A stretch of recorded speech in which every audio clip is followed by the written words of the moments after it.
الشيطان الرجيم بسم الله الرحمن الرحيم اللهم صل على محمد رب اشرح لي صدري ويسر لي أمري واحلل عقدة من لساني يفقهوا قولي. Frères et sœurs, on va enfin commencer la vidéo tant attendue sur les djinns. Une vidéo d'ailleurs où j'ai pris pas mal de temps à essayer de la préparer, j'avais certains contretemps.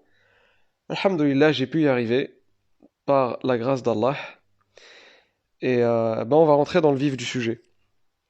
Avant de commencer le sujet, j'aimerais, toi, mon frère ou ma sœur, que tu oublies tout ce que tu as entendu par-ci et par-là sur les djinns. Et concentre-toi bien sur ce que je vais te dire. Car après ce cours, Inch'Allah, tu vas oublier tout ce qu'on a pu te raconter à droite et à gauche sur le sujet des djinns. Tous les mythes, les rumeurs, les fausses informations, tu vas les mettre de côté, Inch'Allah.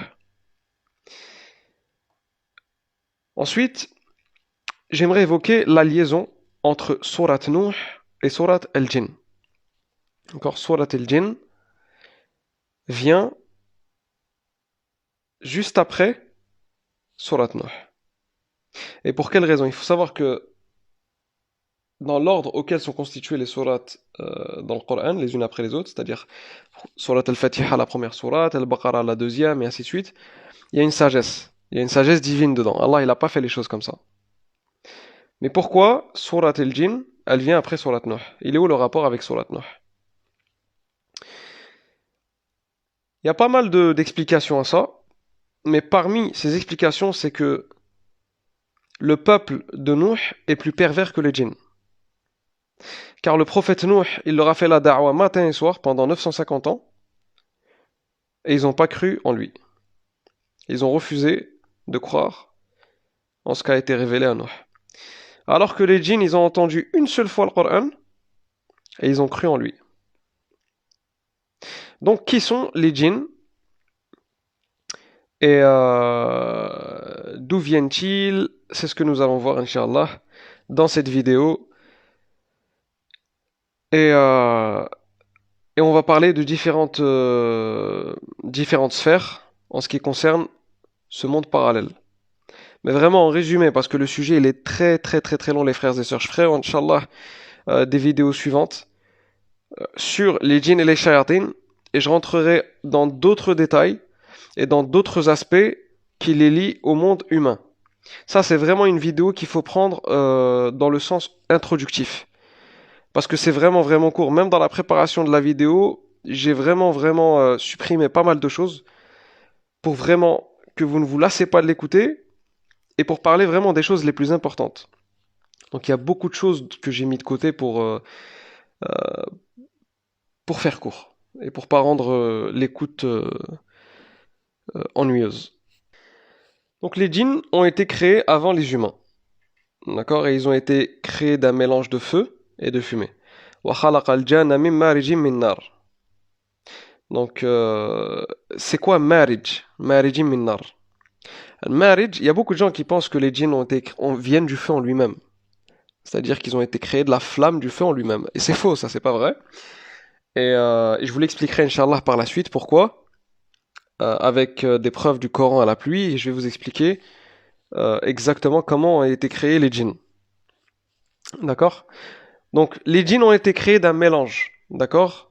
D'une chose avec une autre, qui sont liées avec le feu. Un mélange d'air chaud, de différents types d'air chaud venant de différentes flammes, mélangé aussi à de la fumée. Maraj, c'est un mélange, c'est une rencontre d'une limite à une autre. Allah il dit Maraj al-Bahrayn yaltaqiyan. Dans un autre verset, Maraja. Maraja, c'est quoi? À donner libre cours aux deux mers pour se rencontrer. Al-Maraj, c'est la rencontre ou le mélange. D'accord? Il faut savoir aussi que la base des matières sur lesquelles la création est faite, c'est le feu. Iblis a été créé de feu. C'est la terre. L'être humain a été créé de terre. La lumière, les anges ont été créés de lumière. Et l'eau. Et nous avons fait de l'eau toute chose vivante. C'est la base. C'est la base de la création. D'accord? Et toutes ces choses-là sont importantes pour pouvoir comprendre les djinns, comprendre leurs aspects, faut revenir à la base. De quoi ont-ils été créés? Parce que vous allez voir par la suite que les aspects, les aspects, les sifat, diffèrent, même dans le comportement, dans pas mal de choses, diffèrent en fonction de la nature de la création. L'homme, il a été créé de terre et on va voir par la suite en quoi ça influe sur lui. Et en quoi la matière dont les djinns ont été créés influe sur eux sur un tel ou telle chose. Donc ça, on va le voir par la suite, Inch'Allah, dans la vidéo. Très bien. Les djinns ne sont-ils pas des créatures d'Allah? Bien entendu. Donc sache que la création d'Allah se divise en deux parties. Je ne parle pas des djinns et des humains, ça on le sait. Donc les créatures se divisent en deux parties, terrestres et volatiles. Et pourquoi c'est très important de le savoir, pourquoi c'est important de le préciser, vous allez le savoir par la suite, parce que c'est directement lié au djinn, ou du sujet qu'on traite actuellement, maintenant, dans la vidéo. Allah dit وَمَا مِن دَابَّةٍ فِي الْأَرْضِ وَلَا طَائِرٍ يَطِيرُ بِجَنَاحَيْهِ إِلَّا أُمَمٌ أَمْثَالُكُمْ. Nulle bête marchant sur terre, nul volatile volant de ses ailes, qui ne soit comme vous, en communauté. D'accord? Volatile, hein? Pas oiseau, ou pas volatile. D'accord? Allah il a dit ta'irin, pas at-tayr, ta'irin. Ta'irin c'est volatile. Donc dans Surat 6, verset 39. Donc à chaque fois que tu vas entendre parler de la créature, de créature qu'Allah a créée sur terre, tu devras le catégoriser soit parmi les volatiles, soit parmi les terrestres. Par exemple, les vaches, les lapins, les chats, ils font partie des créatures terrestres. Les aigles, les oiseaux, les chauves-souris, etc. Ça fait partie des créatures volatiles. Donc, allons sous la mer maintenant. Le poisson et le crabe, par exemple, est-ce que c'est des créatures volatiles ou des créatures terrestres? Le poisson fait partie des volatiles. Vous allez me dire, mais il n'a pas d'ailes, il ne vole pas dans les airs. Oui, il ne vole pas dans les airs, mais il fait partie des volatiles. Car il se déplace avec ses ailes ou nageoires. Et non pas avec des pattes. Et Allah décrit les créatures terrestres comme ayant des pattes. D'accord? Donc, Allah il dit والله خلق كل دابة من ماء فمنهم ممن يمشي على بطنه ومنهم من يمشي على رجلين ومنهم ممن يمشي على أربع يخلق الله ما يشاء إن الله على كل شيء قدير. Et Allah a créé d'eau tout animal. Il y en a qui marchent sur le ventre, d'autres marchent sur deux pattes, et d'autres encore marchent sur quatre. Allah a créé ce qu'il veut, et Allah est omnipotent. Surat 2, Surat 24, verset 45. Donc le crabe, il rentre évidemment dans la catégorie des créatures terrestres et non volatiles, car il marche sur terre, au fond des mers et hors de l'eau. Il faut savoir que les savants, ils considèrent tout volatile comme étant une créature volant dans le ciel et qui se déplace sans pattes entre le ciel et la terre. Pardon. Les savants considèrent que toute créature qui est catégorisée comme volatile, c'est une créature qui se déplace sans pattes entre le ciel et la terre. Donc les oiseaux, les poissons, ils en font partie. Et aucun verset il décrit les volatiles comme étant des créatures volant dans les airs. D'accord? Et d'ailleurs, la traduction ta'ir en tant que oiseau dans le Coran est une traduction erronée. Car dans un autre verset, Allah dit wa kulla insanin alzamnahu ta'iruhu fi 'unuqihi. Et ta'ir ici ne signifie pas oiseau. Donc les humains sont des dawab, c'est-à-dire des créatures terrestres vivant sur terre et se déplaçant avec des pieds. Et les djinns, des créatures invisibles parmi les volatiles. Donc les anges aussi font partie des volatiles. D'ailleurs les anges, ce sont les créatures d'Allah les plus puissantes. J'aimerais aussi ouvrir une parenthèse sur le nafs, car ça sera utile dans la continuité du cours. Il faut savoir que l'âme et le nafs sont deux choses différentes, mais elles sont reliées entre elles. L'âme est celle qui est à l'intérieur du corps et qui maintient le corps en vie. Je ne vais pas rentrer dans les détails sur l'âme et le nafs. Je vais juste, Inch'Allah, donner la différence entre ces deux appellations. Parce que rentrer dans les détails, ça serait un peu trop long. C'est juste afin que vous compreniez quelle est quel est le rapport après ensuite avec les djinns. Donc le nafs, il a une partie extérieure et intérieure du corps. La partie extérieure, elle se trouve en face du torse. Ou pour les nafs très très renforcés, ça prend comme la forme d'une boule autour du corps. D'accord? Donc il y a des gens qui ont des nufus qui sont très très faibles, des gens qui sont plus forts que d'autres, leur nafs il est plus fort que d'autres, ça dépend. D'accord? Le nafs il a différentes tailles en fonction du cœur de la personne, de sa foi, de pas mal de choses. Et Ibn Qayyim il dit que le nafs est à l'extérieur du corps et relié par une corde invisible à l'intérieur du cœur de l'humain. D'accord? Donc l'âme, c'est ce qui est à l'intérieur du corps et c'est ce qui permet de faire vivre le corps, de le faire bouger, de marcher. Mais le nafs, c'est tout ce qui est tous les ressentis, des plaisirs de la vie, des shahawat, des passions, tout ça c'est en rapport avec le nafs et pas avec l'âme. Parce qu'Allah il dit وَمَنْ نَهَى النَّفْسُ عَنِ الْهَوَى فَالْجَنَّةُ هِيَ الْمَأْوَى. D'accord? Celui qui empêche le nafs d'aller vers les passions, il ira au paradis. Et beaucoup de personnes pensent que l'âme meurt. L'âme ne meurt pas, l'âme est immortelle parce que l'âme vient d'Allah. L'âme vient d'Allah. C'est le nafs qui meurt. Allah il dit كُلُّ نَفْسٍ ذَائِقَةُ الْمَوْتِ. En plus, il y a une subtilité. Allah il n'a pas dit tout nafs meurt, mais il a dit goûtera à la mort. Même dans ça, il y a une subtilité, il y a une explication. Mais c'est pas le sujet du cours. Donc, c'est pas l'âme qui meurt, c'est le nafs. Et la traduction qui dit toute âme goûtera à la mort, c'est une mauvaise traduction. Parce que l'âme, c'est pas le nafs. Et le nafs, c'est pas l'âme. C'est pas des synonymes. Et les traductions coraniques, malheureusement, vous n'avez pas que dans ça. Il y a dans pas mal de termes coraniques où c'est très mal traduit.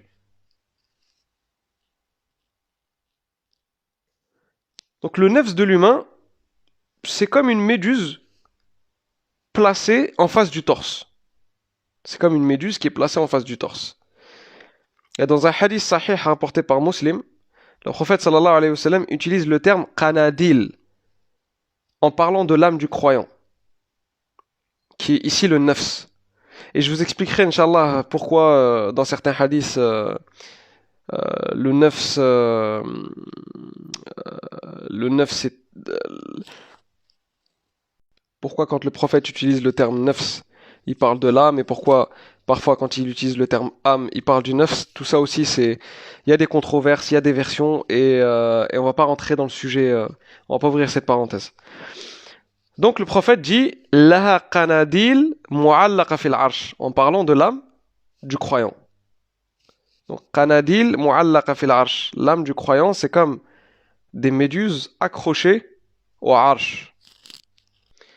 Et d'ailleurs, dans certaines traductions, il est dit lampe, dans d'autres, mais quand vous regardez en arabe, al-qanadil, c'est aussi les méduses. Les méduses, elles ont la même forme qu'une lampe. Ici, ce qui nous intéresse, c'est pas la matière ou le type, est-ce que c'est des méduses ou des lampes. Nous, ce qui nous intéresse, c'est la similitude. Les méduses, c'est comme des lampes. Ça formait comme des lampes. Et les lampes, bah, c'est aussi en boule, c'est aussi en forme de méduse. Et ce qu'il faut savoir, c'est qu'à l'époque du prophète, alayhi salam, et à l'époque, à l'ancienne, il y avait des lampes euh, qui étaient, euh, qui étaient en forme de peau, en fait. C'est comme s'il y avait une peau, la peau d'un mouton, d'une vache, qui est faite en forme de boule. Et il y a une flamme qui brûle. Je sais pas comment vous expliquer. C'est comme une veilleuse, mais à la place que c'est une ampoule, ben c'est une flamme. C'est une flamme d'une bougie ou une flamme avec un combustible, avec de la graisse ou de l'huile. D'accord? Donc ce qui nous intéresse ici, c'est la forme qui est en forme de boule. D'accord? Voilà pour la petite parenthèse sur le nafs. Donc rangez ça dans un coin de votre cerveau, Inch'Allah. Parce qu'après, je vais l'utiliser, bi'idhnillah, pour parler du lien entre le djinn et nos nafs. Donc maintenant que tu es sûr que les djinns font partie de la catégorie des volatiles, parlons maintenant de leurs habitations. Où vivent-ils? Avant de parler directement de leur lieu d'habitation, on va d'abord méditer sur un verset, Inch'Allah. Allah il dit وَسَخَّرْنَا لَهُ الرِّيحَ en parlant de Sulaiman, alayhi salam. وَسَخَّرْنَا لَهُ الرِّيحَ et nous avons mis à sa disposition le vent. Il faut savoir que lorsqu'Allah a envoyé le vent à Sulaiman, il lui met à disposition toutes les créatures surfant sur les vents. Quelles sont ces créatures? Les djinns et les oiseaux. Pourquoi Allah subhanahu wa ta'ala a envoyé les djinns à Sulaiman alors que Sulaiman lui-même n'a jamais demandé l'assistance des djinns? Concentre-toi bien sur ce que je vais dire. Sulaiman n'a jamais demandé l'assistance des djinns. Et il a simplement dit قال رب اغفر لي وهب لي ملكا لا ينبغي لأحد من بعدي. Sourate 38, verset 35. Et tout de suite après ce verset, dans le verset 36, Allah Azza wa Jalla dit فَسَخَّرْنَا لَهُ الرِّيحَ.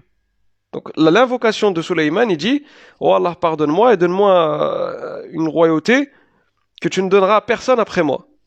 Allah il lui exauce et il lui dit وَسَخَّرْنَا لَهُ الرِّيحَ dans le verset 36 et dans le verset 37 qui vient juste après وَالشَّيَاطِينَ.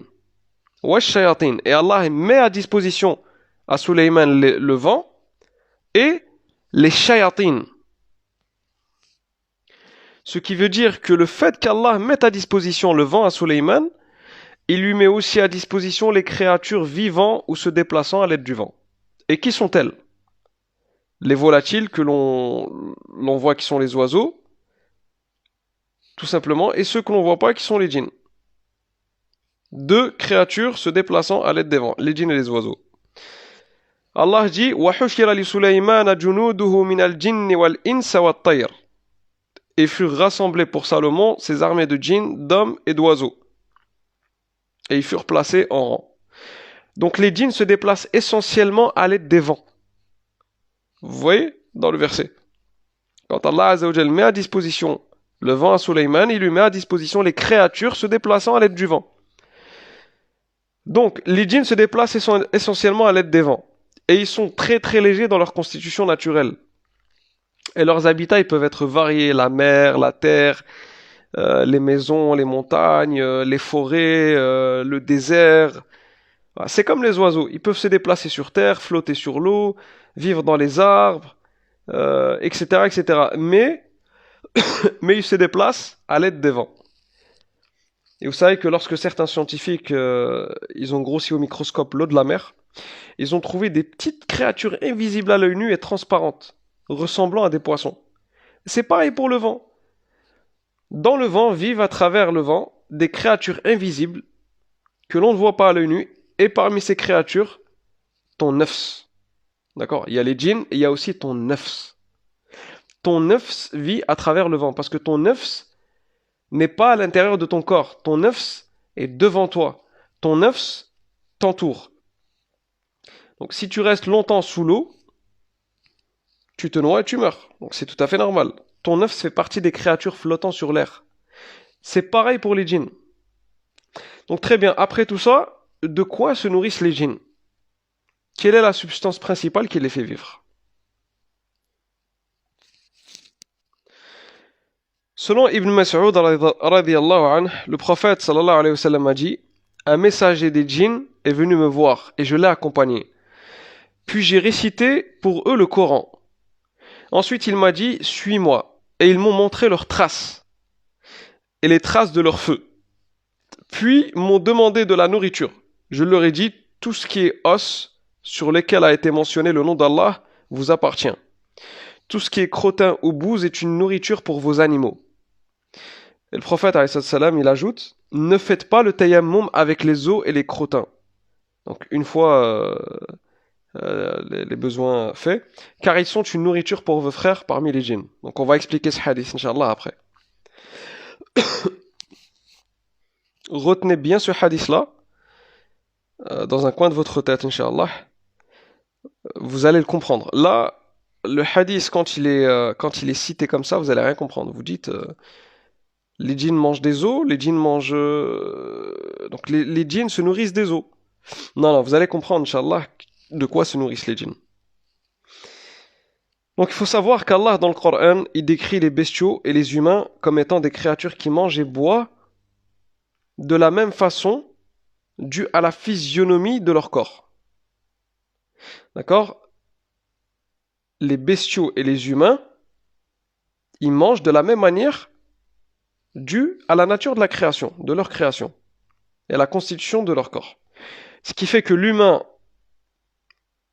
et les bestiaux se maintiennent en vie, essentiellement grâce à l'eau et à la nourriture. On est d'accord. Par contre, on ne peut pas survivre en buvant uniquement de l'eau. Et on ne peut pas survivre uniquement en mangeant. On a besoin de la nourriture et de nous abreuver, de boire. وَالَّذِينَ كَفَرُوا يَتَمَتَّعُونَ وَيَأْكُلُونَ كَمَا تَأْكُلُ الْأَنْعَامُ. Et ceux qui mécroient jouissent et mangent comme mangent les bestiaux. D'accord? Donc, il y a une similitude entre les humains et les bestiaux dans la manière de se nourrir, de boire. On a les mêmes besoins qu'eux.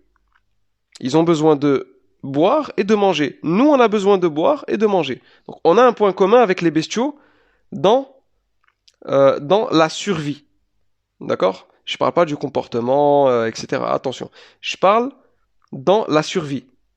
Regardez comment Allah Azza wa Jal, il a pas parlé des djinns ici dans le verset. Il a juste dit les humains, il parle des humains et des bestiaux.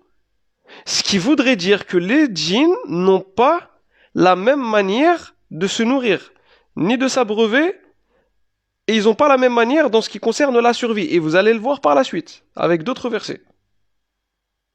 D'accord? Retenez bien ce passage. Donc voilà, point commun qu'on a avec les animaux, c'est qu'on mange et on boit. D'accord? Quand je dis les animaux, c'est la plupart des bestiaux. La plupart des bestiaux, ils mâchent la nourriture, et ils avalent, et ils boivent de l'eau comme on le fait de la même manière. D'accord? Les djinns, c'est totalement différent. On va le voir par la suite, Inch'Allah. Dans un autre verset, Allah il dit Kulu washrabu wa la tusrifu. Mangez et buvez et ne commettez pas d'excès. Surat 7, verset 31. Qu'en est-il des djinns? Les djinns ne peuvent pas et n'ont pas besoin de manger. Ils n'ont pas besoin de manger comme nous. Parce que la constitution et leur anatomie n'est pas la même que la nôtre. Il y a beaucoup de personnes qui pensent que les djinns, les sorciers, quand ils font des sacrifices, ils égorgent une bête, ils la jettent, les djinns, ils vont la manger, après elle disparaît, elle n'existe plus parce que les djinns, ils l'ont désintégrée.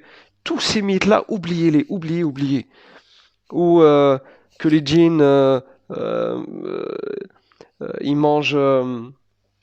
le djinn qui possède l'humain mange ce que l'humain mange, et que si l'humain il mange pas, ben, le djinn il faiblit.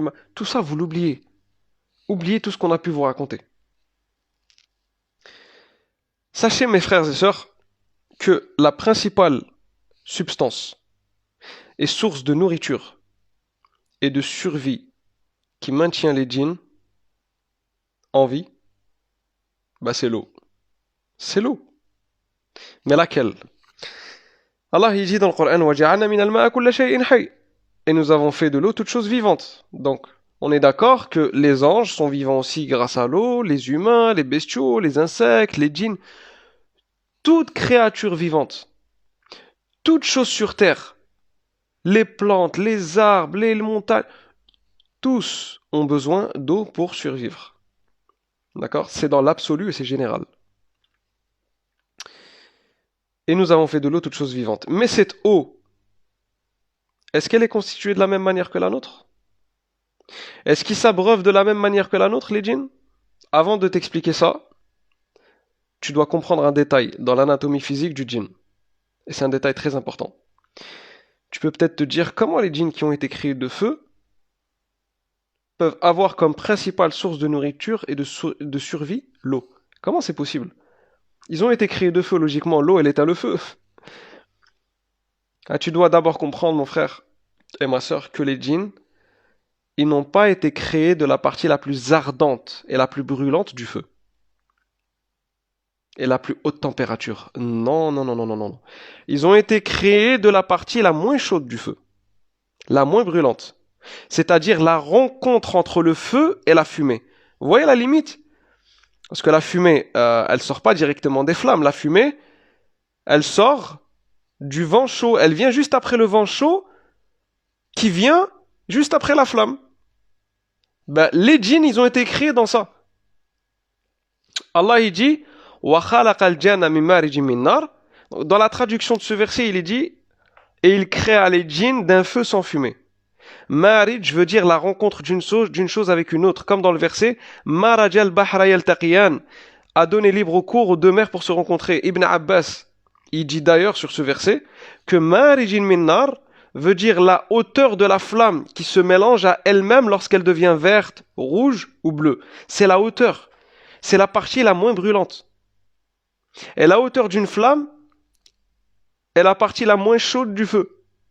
Dans le verset, il y a un autre verset qui dit وَالْجَنَّ خَلَقْنَاهُ مِنْ قَبْلُ مِنْ نَارِ السَّمُومِ. Et quant au djinn, nous l'avions auparavant créé d'un feu d'une chaleur ardente. D'une chaleur ardente. Mais ça veut dire quoi d'une chaleur ardente? Vous allez me dire, mais il y a une contradiction. Tu dis qu'ils ont été créés de la partie la moins chaude du feu. Et là, tu nous dis, ils ont été créés auparavant d'un feu d'une chaleur ardente. Vous allez comprendre, Inch'Allah. Vous savez que dans le Coran, il n'y a aucune contradiction. Certains savants, dont Ibn Abbas, ils disent que Nar es-Samoum, c'est pour ça que je vous ai dit plusieurs fois, et je vous le répéterai, que plusieurs termes dans le Coran ont été faussement traduits. Nar es-Samoum, c'est pas d'une chaleur ardente. C'est pas ça l'explication correcte. Nar es-Samoum, comme il dit Ibn Abbas et d'autres, c'est le vent chaud qui émane du feu. C'est pas le feu en lui-même. Le vent chaud qui émane du feu, c'est la partie la moins brûlante du feu. Mais pourquoi on dit Nar es-Samoum? Parce que ce vent chaud qui émane du feu, il est suffisant à tuer l'être humain. Donc, Ibn Abbas, il dit que Nar es-Samoum, c'est le vent chaud qui émane du feu et qui est mortel. Il est mortel pour l'homme. Et non la flamme du feu en lui-même. Et pour moi, c'est l'avis le plus correct, car les djinns sont invisibles comme ce vent chaud qui émane du feu. Et c'est logique. Les djinns, on ne les voit pas. Ils ont été créés de ce vent chaud-là qui émane du feu que nous ne voyons pas. Le feu, il a une flamme, il est visible. Et il y a beaucoup d'avis par rapport à ça, mais pour moi, c'est l'avis le plus correct. Et c'est l'avis qui se rapproche le plus du dalil, et le plus de la logique. Voilà, donc conclusion, si l'on prend les deux versets qui parlent de la manière dont les djinns ont été créés, on en conclut qu'ils ont été créés de ce vent qui a une chaleur ardente et invisible, qui émane de plusieurs mélanges et de différents types de feux. C'est comme lorsque vous mettez votre main sur le haut d'une bougie. Lorsque vous la laissez longtemps poser dessus sans forcément toucher la flamme, vous allez vous brûler, c'est mortel.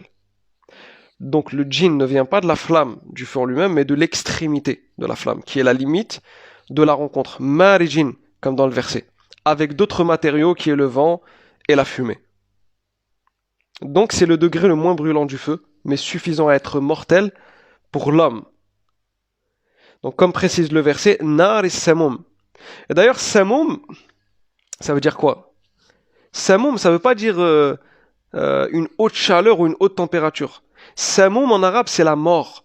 As-Sam, c'est la mort. Comme le prophète alayhi salam il dit dans un hadith où il dit que la habba, l'huile de graine de nigel, la habba saouda, c'est un remède contre tout sauf de la mort. Il dit en arabe As-Sam, dans le verset qui dit c'est un remède contre toutes les maladies sauf la mort. La mort ici dans le hadith, elle est dite comme As-Sam. As-Sam, c'est la mort.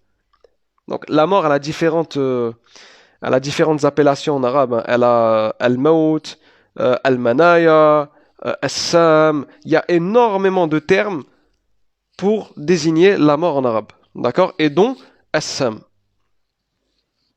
D'ailleurs, il existe différents types de djinns parce que il y a différents types de feux. D'accord? Les djinns, ils ont été créés de différents mélanges émanant du feu. Et comme il y a différentes couleurs d'humains, noir, jaune, blanc, rouge, blond, blanc, mat. Pourquoi? Parce qu'il y a différents mélanges, il y a différents types de terre, il y a différentes couleurs de terre. Il y a de l'argile blanche, de l'argile rouge, de l'argile noire, voilà. Donc on vient d'un mélange de différents types de terre. Et c'est pareil pour les djinns. Après avoir compris que les djinns sont créés du dernier degré brûlant du feu. D'accord? Le degré le moins brûlant du feu, pardon. Tu vas comprendre maintenant que les djinns ont comme eau le principal moyen de survie. Et tu vas comprendre pourquoi cette eau-là, euh, ne s'évapore pas jusqu'à disparaître à la rencontre de ce djinn qui, lui, à la base, vient du feu. Pourquoi? Parce que si l'écart de chaleur, même en plus, c'est logique et ça concorde. Ça concorde que les djinns ont été créés du degré le moins brûlant du feu. Parce que si l'écart de chaleur aurait été trop important entre le corps des djinns et l'eau, bah, ce breuvage, il aurait été impossible. C'est impossible que les djinns pourraient s'abreuver de cette eau. Et on va comprendre c'est quoi, c'est quel type d'eau. Parce que c'est pas l'eau qu'on boit. Vous allez comprendre, Inch'Allah, par la suite. Donc, on a dit que les djinns peuvent uniquement se suffire de l'eau pour rester en vie. Ils n'ont pas besoin de nourriture. L'eau, ça leur suffit pour vivre. D'accord? Car Allah, il a fait de l'eau toute chose vivante. Mais est-ce que c'est suffisant pour dire que les djinns peuvent se suffire uniquement d'eau pour vivre? D'où ça vient? Ça vient tout simplement de Surat al-Jinn. Lorsqu'Allah a fait descendre Surat al-Jinn, il nous a montré aussi dans cette sourate quel est le moyen principal de survie des djinns, qui est une eau, de l'eau. Mais c'est pas n'importe laquelle. Le djinn s'abreuve d'une eau qui est citée dans le Coran. Le djinn s'abreuve d'une eau qui est citée dans le Coran, mais comment elle s'appelle cette eau? Elle s'appelle Ma'un Ghadaq. Je dis bien s'abreuve et non boit, parce que la constitution de cette eau n'est pas sous forme liquide. Allah dit وَأَنْ لَوْ اسْتَقَامُوا عَلَى الطَّرِيقِ لَأَسْقَيْنَاهُمْ مَاءً غَدَقًا. Et s'ils se maintenaient dans la bonne direction, nous les aurions abreuvés certes d'une eau abondante. Bon, dans la traduction, comme je vous ai dit aussi, c'est incomplet, d'accord? Eau abondante. Donc, malheureusement, ça revient énormément dans le Coran.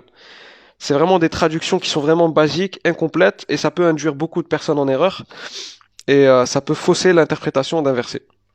Je vais vous l'expliquer par la suite, Inch'Allah. Donc on voit ici que le djinn ne mange pas, et ne se nourrit pas d'éléments solides et visibles comme nous. Et aucun verset dans le Coran ne montre que le djinn mange, contrairement aux humains et aux animaux. Pourquoi le djinn se nourrirait d'éléments solides, alors que sa physionomie, elle ne lui permet pas cela? Donc le djinn est une créature invisible pour nous et transparente. Ils n'ont pas un corps de matière solide, donc ils n'ont pas besoin de manger. Cette eau qu'Allah nous décrit dans le Coran, qui est Ma'un Ghadaq, dont les djinns se nourrissent. D'accord? Elle est traduite comme une eau abondante. D'accord? Bon. Ma'un Ghadaq, c'est une eau invisible, ayant un taux vibratoire bien défini. C'est simplement des particules d'eau invisibles à l'œil nu qui se propagent dans l'air. Et c'est tout simplement la vapeur. La vapeur en très petites particules d'eau dispatchées dans l'air. Et je vais vous expliquer et décortiquer la description de cette eau décrite dans le Coran. Les 3 lettres, regardez. Hein. Ma'un Ghadaq. Allah Azza wa Jalla dit Ma'un Ghadaq. On va expliquer c'est quoi Ma'un Ghadaq à travers les lettres. Les lettres, parce qu'il faut savoir que c'est cette méthode d'explication des termes coraniques, elle est connue des mufassirin, d'utiliser les lettres et leurs explications pour expliquer un verset. C'est une méthode qui est très connue. Et d'ailleurs, Allah il dit وَعَلَّمَ آدَمَ الْأَسْمَاءَ كُلَّهَا. Et Allah a appris à Adam le nom de toute chose. Et le nom de toute chose, à la base, commence par le nom. Le nom est constitué de quoi? Il est constitué de lettres. D'accord? Ça, c'est une science. Hein. la science des mots, la science des lettres, et ça a sa place dans la religion. D'accord? Et à travers la langue arabe, à travers les lettres de la langue arabe, on peut comprendre le Coran. Et souvent, quand vous regardez les explications du Coran, ils disent, voilà, puisqu'il y a eu le lam qui a été placé là, donc ça veut dire ça, et voilà, il y a des règles. Et ça s'appelle al-i'rab. Ça s'appelle al-i'rab. Donc, 3 lettres dans Radaq. Al-Ghayn, Ad-Dal et Al-Qaf. Radaq commence par la lettre Ghayn, qui est la lettre utilisée dans le mot invisible, Al-Ghaib. D'accord? Al-Ghayn, il est utilisé dans Al-Ghaib. Quand vous prenez le Ghayn et le Dal ensemble, ça se dit Rad. D'accord? Donc, je récapitule. Al-Ghayn, c'est invisible. Pourquoi? Parce que Al-Ghaib commence par Al-Ghayn.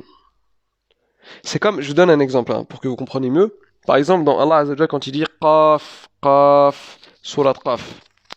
Certains mufassirin disent que Qaf montre la puissance d'Allah.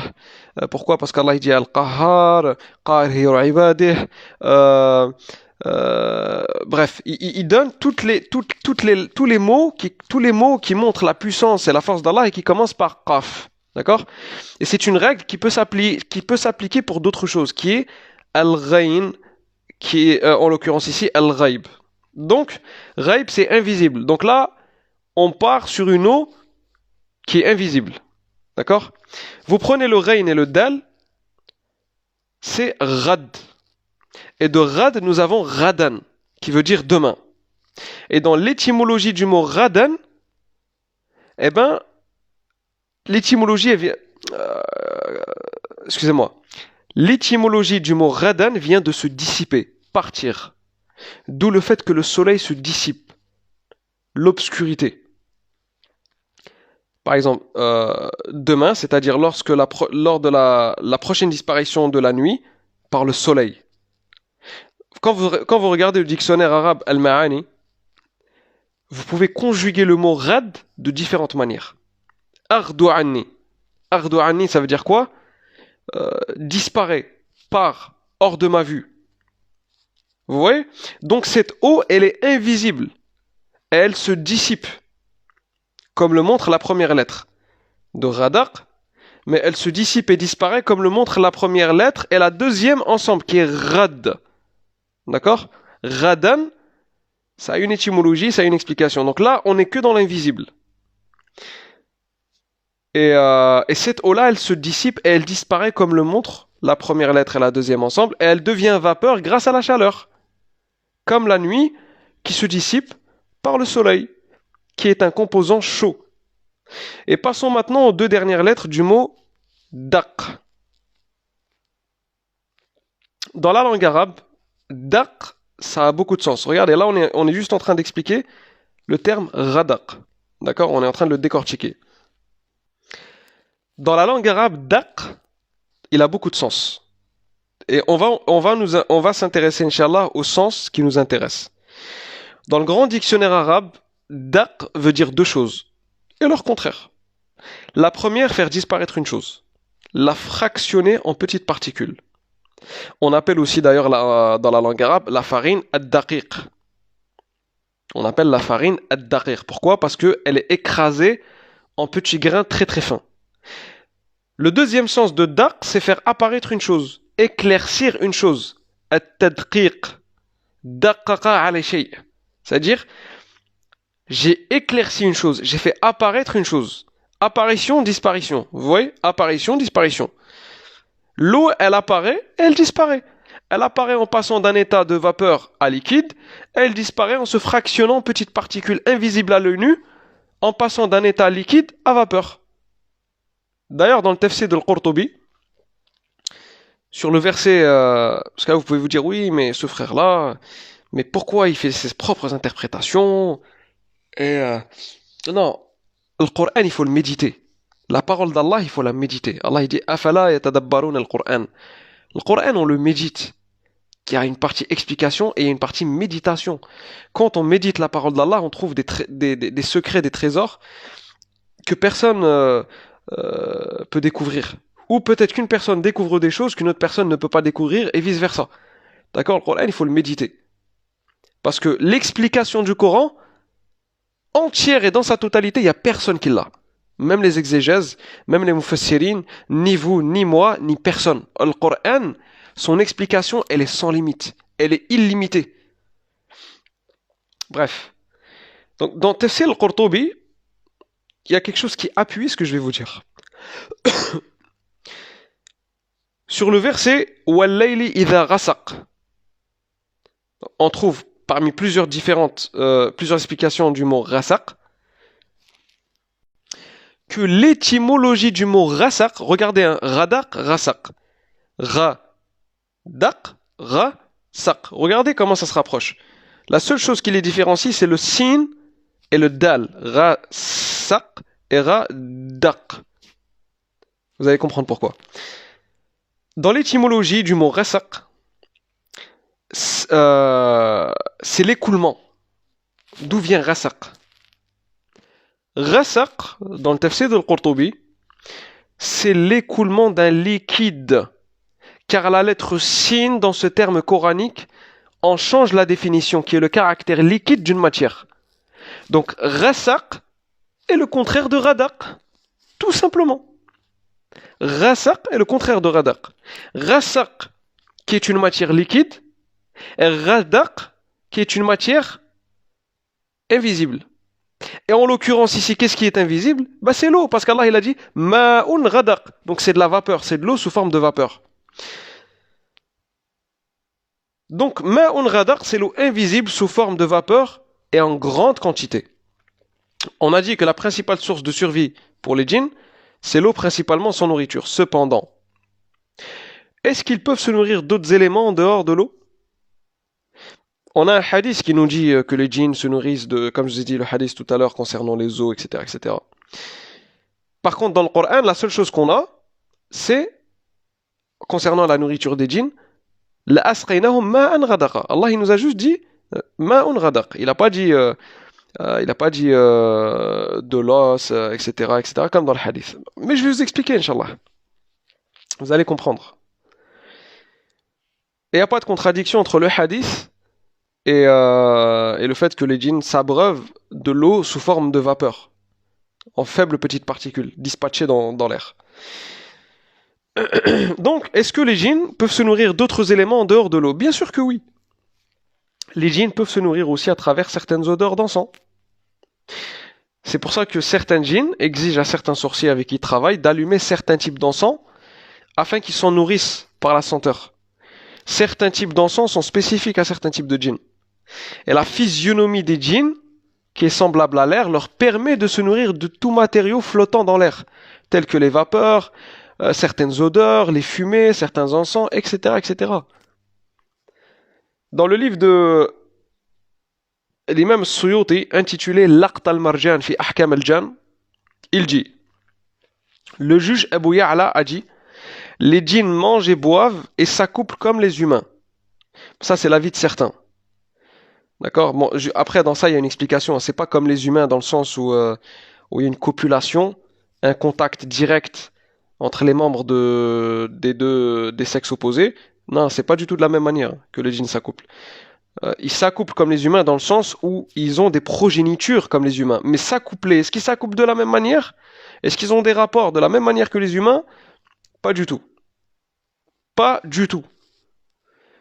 Énormément de personnes pensent que les djinns ont des rapports à ce que les deux membres génitales se rencontrent, etc. Non, non, non, non, non, non, c'est totalement différent. Ça n'a rien à voir avec ça. Bref, on en parlera, je pense pas dans cette vidéo, mais parce qu'il y a pas mal de choses à dire. C'est très, franchement, il y a beaucoup de choses dans la vidéo que j'ai supprimées, que j'ai omis de dire pour vraiment écourter la vidéo. Je me suis vraiment centré sur l'essentiel. Ala kulli hal. Donc, comme je vous ai dit, dans le livre de Suyuti rapporte que Abu Ya'la a dit, certains d'entre eux ont ensuite divergé et ont dit, leur nourriture et leurs boissons sont uniquement la senteur des odeurs ou vapeurs sans mâcher ni avaler. Ça, c'est l'avis de certains savants que Suyuti cite dans son livre L'Aqt al-Marjan fi Ahkam al-Jan. Certains savants disent que les djinns, leur nourriture, c'est simplement la senteur des odeurs ou vapeurs. Et vous voyez, ça va dans le sens de ce que je vous ai dit par rapport à ma'un radaq, de l'eau sous forme de vapeur. Sans mâcher ni avaler. Ça, c'est l'avis le plus juste. Et il y a beaucoup de paroles de savants concernant de quelle manière se nourrissent les djinns, comment ils font, etc. Il y en a qui disent que les djinns mâchent, comme les humains. Tout ça, c'est faux, hein, c'est à bannir. Et l'avis, moi je vous ai donné l'avis le plus juste, et qui se rapproche aussi de l'explication que je vous ai donnée, qui est que les djinns ne mâchent pas la nourriture, et ils ne l'avalent pas. Les djinns l'aspirent, d'accord, à travers les odeurs et les vapeurs, etc., sans mâcher ni avaler. Donc vous pouvez voir ici que certains savants ils confortent le fait que les djinns se nourrissent de vapeurs et d'odeurs sans mâcher ni avaler, et c'est ce que j'ai prouvé tout à l'heure à travers le Coran. Et c'est l'avis pour moi qui est le plus juste et qui se rapproche le plus du dalil. Maintenant, est-ce qu'il y a d'autres hadiths qui peuvent rapprocher ou conforter ce qu'on a dit? Bien sûr. Il y a un hadith rapporté par Muslim qui nous dit de ne pas nous essuyer avec les os des animaux, car c'est une nourriture pour les djinns. Et dans une autre version du hadith, il est dit que c'est comme si c'était de la viande pour eux. Il n'a pas dit c'est de la viande que les djinns vont manger, avaler. Non, non, non. Il a simplement dit c'est comme si c'était de la viande pour eux. Et malheureusement, beaucoup de gens, beaucoup de musulmans, ils comprennent ce hadith de manière erronée en pensant qu'Allah ferait apparaître de la viande autour de l'os afin que les djinns le mangent. Non, c'est faux. C'est totalement faux. Les djinns ici se nourrissent par la senteur de la viande émanant de cet os, tout simplement. Et utiliser cet os, il ferait disparaître l'odeur, tout simplement. C'est pour ça que le prophète alayhi salam nous a dit, ne vous essuyez pas avec les os, car c'est une nourriture pour les djinns. Parce que logiquement, quand on prend un os et on s'essuie avec, on fait partir l'odeur de la viande. L'odeur de la viande qui émane de l'os. C'est tout simple, c'est clair, c'est concis, c'est net, c'est logique, et tout concorde. Donc voilà l'explication du hadith où le prophète il dit les os, etc. ne faites pas tayammum avec car c'est une nourriture pour vos frères les djinns. Très bien. Parlons maintenant de la constitution physique des djinns. À quoi ressemble-t-il? Il faut savoir que on a très peu de descriptions physiques des djinns dans les textes religieux. Très très peu. Et les descriptions qu'on a dans les hadiths ne se confirment pas les unes les autres. Il y a certaines contradictions. Par exemple, dans un hadith, il est rapporté que le prophète sallallahu alayhi wa sallam, il s'est fait attaquer par un djinn en pleine prière. Et le prophète s'en défend en l'étranglant jusqu'à voir la langue de ce djinn sortir. Et dans un autre récit, un compagnon qui a accompagné le prophète pour faire la da'wa au djinn, il dit avoir vu des traces de feu là où ils étaient présents. Dans le hadith où le prophète étrangle le djinn en pleine prière, il n'y a aucun détail qui dit que le prophète a vu le djinn sous sa vraie apparence ou sous l'apparence d'un humain. D'accord? Il n'y a pas de détail ni qui prouve l'un ni qui prouve l'autre. Maintenant, après maintes méditations, j'en conclus personnellement que c'est mon ijtihad, c'est mon avis personnel et ça reste mon avis, basé sur un effort de réflexion. Le djinn que le prophète a étranglé en pleine prière, il avait pris l'apparence d'un humain. Il n'était pas sous sa vraie apparence. Et les raisons qui m'ont poussé à conclure ça sont multiples. Déjà, les djinns, dans leur apparence réelle, n'ont pas de langue. Ils n'ont pas de langue, les djinns. Dans leur vraie apparence, je ne parle pas lorsqu'ils prennent l'apparence d'un humain ou lorsque la personne le voit sous l'apparence d'un humain ou d'un animal. D'accord? Et vous allez comprendre pourquoi dans la continuité du cours, Inch'Allah. Aussi, le asl, la base, est que le prophète n'a pas vu les djinns sur leur réelle apparence. Le prophète n'a pas vu, il n'y a pas de texte qui dit que le prophète, quand je dis le prophète, c'est le prophète Muhammad, alayhi salam. aucun texte dit que le prophète a vu les djinns sous leur réelle apparence. Aucun. Parce qu'Allah il dit dans Surat al-Jinn, قُلْ أُوحِيَ إِلَيَّ أَنَّهُ اسْتَمَعَ نَفَرٌ مِنَ الْجِنِّ dit, il m'a été révélé qu'un groupe de djinns prêtèrent l'oreille. Ça veut dire quoi? Ça veut dire que le prophète ne les avait pas vus à ce moment-là. Pendant que le prophète lisait le Coran, les djinns ils étaient rassemblés autour de lui. C'est Allah qui informa au prophète par révélation que les djinns ils étaient présents quand le prophète lisait le Coran. Et il en informa du contenu de leur discussion entre eux. Les djinns ils parlaient entre eux. Mais le prophète il les avait pas entendus. C'est Allah qui informa le prophète de ce que les djinns disaient entre eux. Et il n'existe aucune parole basée sur des délits fiables qui disent que le prophète Mohammed a vu les djinns sous leur réelle apparence. Par contre, le prophète Sulayman, ainsi que ses compagnons, ainsi que les gens qui entouraient les proches de Sulayman, ils voyaient les djinns ils voyaient les djinns. Ils les voyaient. Maintenant, est-ce que c'est sous leur réelle apparence ou pas? Je ne peux pas l'affirmer. Mais ils voyaient les djinns. Et ça, c'est pour la majorité des savants. Donc les savants, ils disent que le prophète Sulayman et ses proches voyaient les djinns. Pourquoi? Parce que il fallait que ça soit un élément et un signe pour le peuple de Sulayman et une preuve comme quoi celui-ci avait à sa disposition et à son service les djinns et qu'il était réellement prophète. C'était un des signes de prophétie de Sulayman alayhi salam. Donc aussi le fait que le prophète alayhi salam ait vu un djinn qu'il étrangle en prière, c'est pas un délil qui certifie que le prophète l'a vu sous sa réelle apparence. Et pourquoi? Parce qu'il y a un autre hadith qui montre que le compagnon Abu Huraira, il a parlé avec un homme qui volait dans les provisions. Et le prophète, il informa Abu Huraira qu'il parlait avec un shaitan. Pourtant, Abu Huraira décrit avoir parlé avec un homme. Mais Abu Huraira, il ne savait pas que c'était un shaitan. Il pensait que c'était un homme. C'est le prophète, alayhi salam, qui lui a dit, tu parlais avec un shaitan. Et le prophète, dans ce hadith, il n'a pas précisé si c'était un shaitan sous sa réelle apparence ou non. Donc il est fort probable que le djinn que le prophète a vu en prière et que le djinn que le prophète a étranglé en prière, il aurait très bien pu être sous l'apparence d'un homme. Donc le fait que le prophète a vu un djinn l'attaquer sans que ses compagnons qui soient autour le voient, c'est aussi une chose qui arrive souvent chez le commun des mortels. C'est pas une chose qui arrive, qui est propre au prophète alayhi salam. Énormément de gens voient des apparences humaines que d'autres ne voient pas, ou parlent et font des gestes envers une personne sans que les gens qui sont autour le voient. Et je parle des gens sains d'esprit, et pas des fous. Des gens sains d'esprit. C'est comme si le djinn, lorsqu'il cible une personne, il fait en sorte qu'il n'y a que cette personne-là qui la voit. Pour pas être vulnérable davantage et s'exposer. Parce que les djinns, lorsqu'ils prennent l'apparence des humains, ils sont vulnérables. Lorsqu'ils prennent l'apparence des humains, des animaux, ils sont vulnérables. Et ils peuvent aussi prendre des formes autres que celles des humains. Et d'après certains témoignages d'ex-sorciers repentis, ils peuvent parfois prendre une apparence mi-humaine, mi-animale.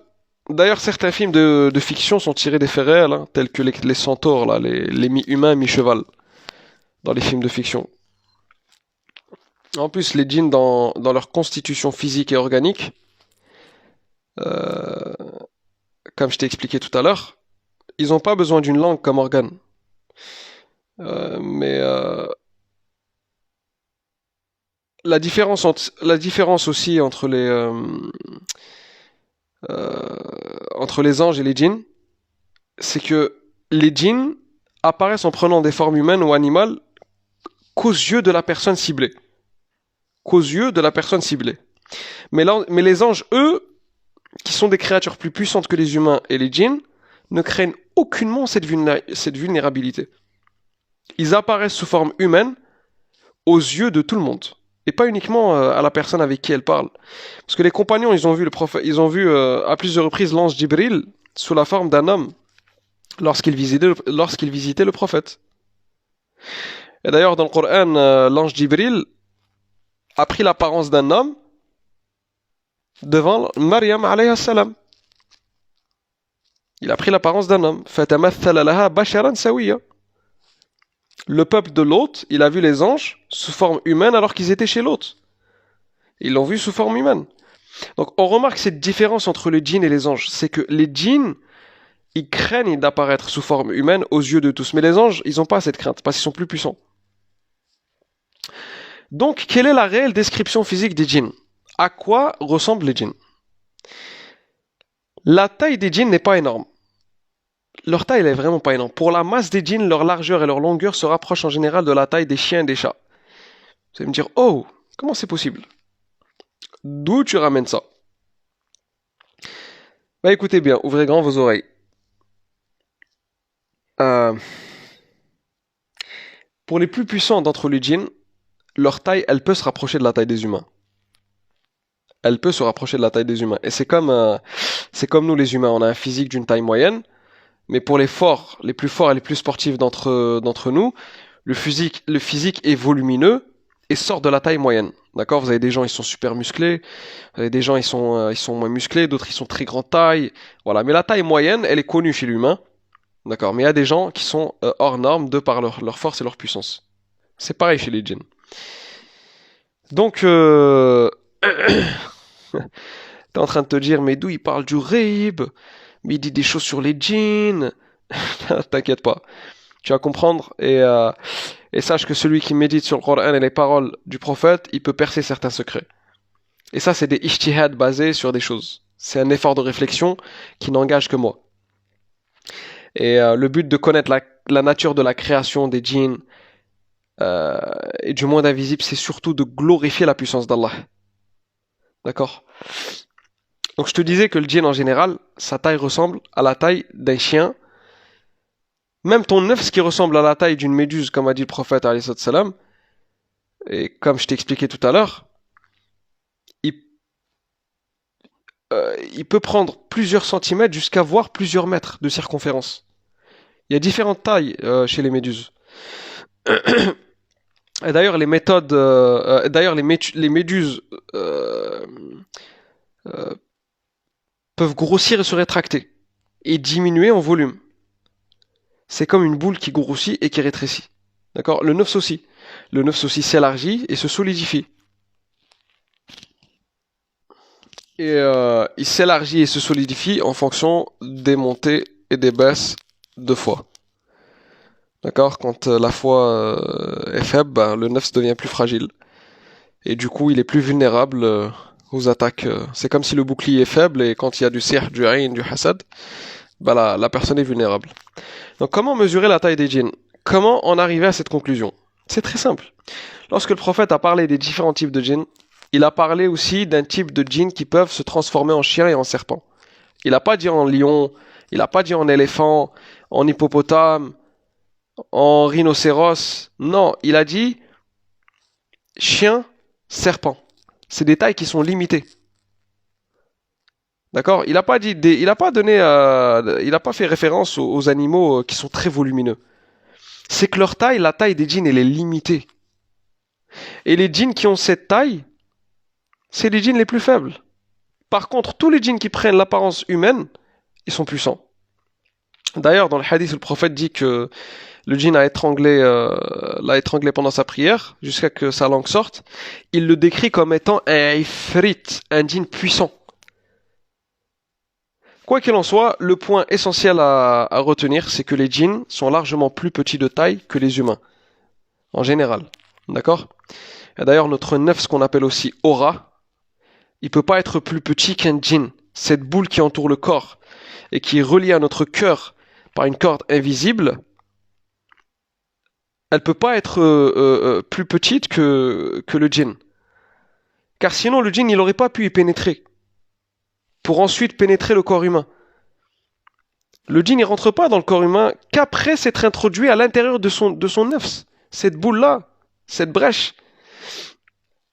Et ce nefs qui est cette aura que l'on voit pas, les djinns, eux, ils l'aperçoivent. Vous voyez là, vous avez un petit schéma sur qu'est-ce qui est l'aura, à peu près pour que vous compreniez. Donc l'aura, c'est ce qui est entouré là en violet, d'accord? Qu'on va, vous pouvez appeler ça nefs, vous pouvez appeler ça aura, l'essentiel c'est cette boule là, d'accord? Et elle est reliée au cœur de l'humain par une corde invisible, d'accord? Une corde invisible, ici et là. Voilà, c'est juste pour schématiser un peu, à peu près la chose, d'accord? Donc voilà comment on va personnifier l'aura et le nefs, qui est lié ici avec une corde invisible qui est reliée à l'intérieur du cœur. Et les djinns sont comme un gaz invisible qui est compressé et qui s'élargit et se concentre. Certains savants ils disent que c'est comme un ballon qui se gonfle et se dégonfle. D'accord? Bah, les djinns c'est pareil. Il y a un petit point à éclaircir aussi, c'est que énormément de personnes pensent que Iblis est le djinn le plus puissant physiquement et que les shayatin, travaillant sous ses ordres, sont les plus forts. C'est faux, c'est totalement faux. Iblis et son armée sont les djinns les plus faibles physiquement. La seule chose qui permet à Iblis de maintenir son royaume en dehors du fait qu'il a demandé à Allah de perdurer jusqu'à la fin des temps, d'accord, c'est la science. C'est la science. C'est comme le mécréant. Qu'est-ce qui fait qui leur permet d'asseoir leur pouvoir dans le monde en matière technologique par rapport aux pays musulmans et par rapport aux pays du tiers-monde? Bah, c'est la science. C'est la science. Bah, Iblis et son armée ne sont pas les plus puissants physiquement, mais ce sont ceux qui ont le plus de science. Et des centaines de milliers d'années d'expérience pour contrôler la masse des gens. Pas en matière technologique, mais de les contrôler mentalement. C'est comme Pharaon, son peuple, il l'a pas écouté parce qu'il était plus puissant. Ou parce qu'il avait une armée, ou parce qu'il avait une armée puissante. Non. Mais parce qu'il s'est accaparé leur raison. Pharaon a accaparé la raison de son peuple et leur mental. Et c'est dans le Coran. Allah il dit dans le Coran فَاسْتَخَفَّ قَوْمَهُ فَأَطَاعُوهُ إِنَّهُمْ قَوْمًا فَاسِقِينَ. Ainsi chercha-t-il à étourdir son peuple et ainsi lui obéir, car ils étaient des gens pervers. Iblis, c'est pareil. Les gens, les djinns les plus forts physiquement sont les djinns musulmans. C'est pas les shayatines, c'est pas les djinns mécréants. Les plus forts physiquement, c'est les musulmans, c'est les djinns musulmans. Et même dans le monde de la sorcellerie et dans le monde des djinns, les djinns les plus forts sont les djinns qamari. Et 80% des djinns qamari sont des djinns musulmans. 80%.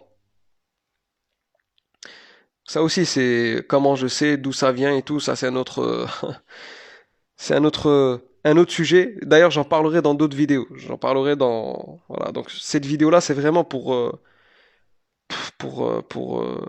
c'est vraiment une introduction. Hein. C'est pas le sujet qui complète la sphère des djinns parce qu'il y a énormément de choses à dire sur les djinns. D'ailleurs, pourquoi les djinns musulmans sont les plus forts physiquement? Vous allez voir dans le Coran. Dans le Coran, le seul djinn qui est décrit dans le Coran, hein, le seul djinn qui est décrit comme étant fort, Ifrit, est un djinn musulman. Il doit y avoir des djinns qui sont forts parmi les djinns mécréants, mais les musulmans seront toujours plus forts qu'eux, physiquement. Et d'ailleurs, c'est logique, hein, parce que le musulman, même physiquement, il est plus fort que le mécréant. Il a plus de... Le musulman a une immunité, a une force, a une résistance plus que le mécréant. Je parle pas des sportifs et je parle pas de ça. Je parle dans la nature de la survie. Parce que le musulman, il mange pas avec la main gauche, il avale pas des microbes. Pourquoi? Parce que si on mange avec la main gauche, ben on avale des microbes. Le musulman, il mange pas de porc. Le musulman, il mange pas il se drogue pas, il fume pas, il mange que des nourritures licites, des nourritures qui renforcent le corps. Tandis que le mécréant, non, le mécréant, il mange du porc, il boit de l'alcool, et c'est logique. Et c'est pareil pour les djinns. Les djinns les plus forts sont les djinns musulmans. Et, euh, et vous verrez dans le Coran, comme je vous ai dit, le seul djinn qui est décrit comme étant musulman, il est dit Ifrit. Et c'est celui-ci qui s'est proposé à Sulayman pour lui rapporter le trône de la reine de Saba. Et les termes, ils sont subtils dans le Coran. Il n'y a pas de... Il n'y a pas de terme qui est mis comme ça au hasard. Non, chaque terme est subtil. Donc, dans le Coran, il y a des passages qui montrent que les djinns travaillent pour lui. Et dans d'autres, des shayatin.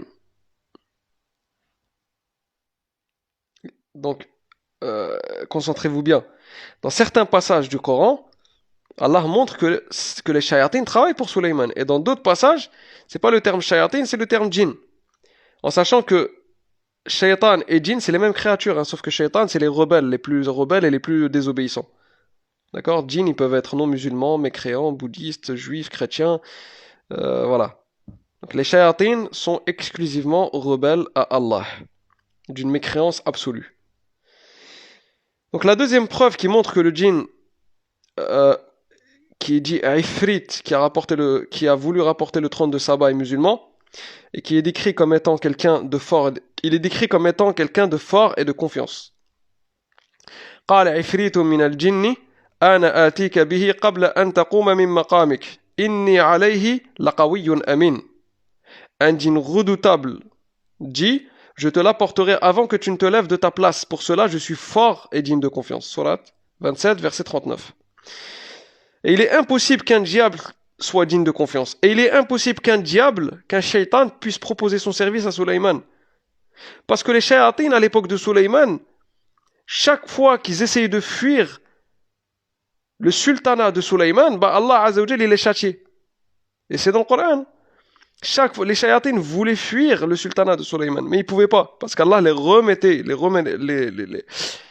les enchaînait, les remettait à l'ordre. Donc voilà, donc il est impossible qu'un shaytan puisse proposer son service en se disant je suis fort et digne de confiance. Et il est impossible, voilà, et au contraire, les shayatines, travaillant pour ce prophète, ils le font sous le châtiment. Et ils ont les tâches physiques les plus difficiles. Et certains parmi eux sont enchaînés. Allah il dit وَالشَّيَاطِينَ كُلَّ بَنَّاءٍ وَغَوَّاسٍ وَآخَرِينَ مُقَرَّنِينَ فِي الْأَصْفَادِ. De même que les diables, bâtisseurs et plongeurs de toutes sortes, et d'autres encore accouplés dans des chaînes. Surat 38, versets 37 et 38. Très bien, maintenant que on a la taille approximative des djinns, de quoi est composé leurs membres et leurs organes?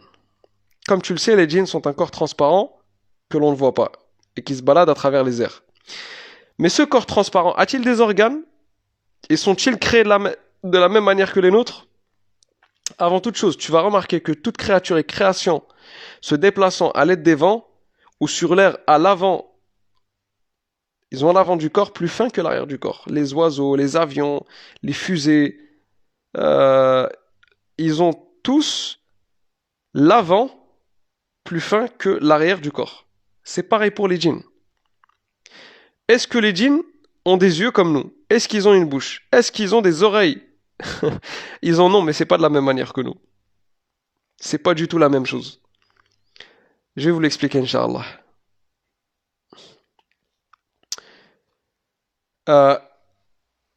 On va parler de ce que contient l'avant du corps du djinn, qui est leur tête. Quand je dis tête, elles sont pas similaires à la nôtre, hein, attention. Il faut savoir que l'organe le plus important chez le djinn et qui lui sert d'écouter de manière super sophistiquée, de donner une forme à un objet et de le décrire, c'est le sonar. Les djinns, ils ont un sonar. Le sonar, qui est aussi le récepteur de vibrations.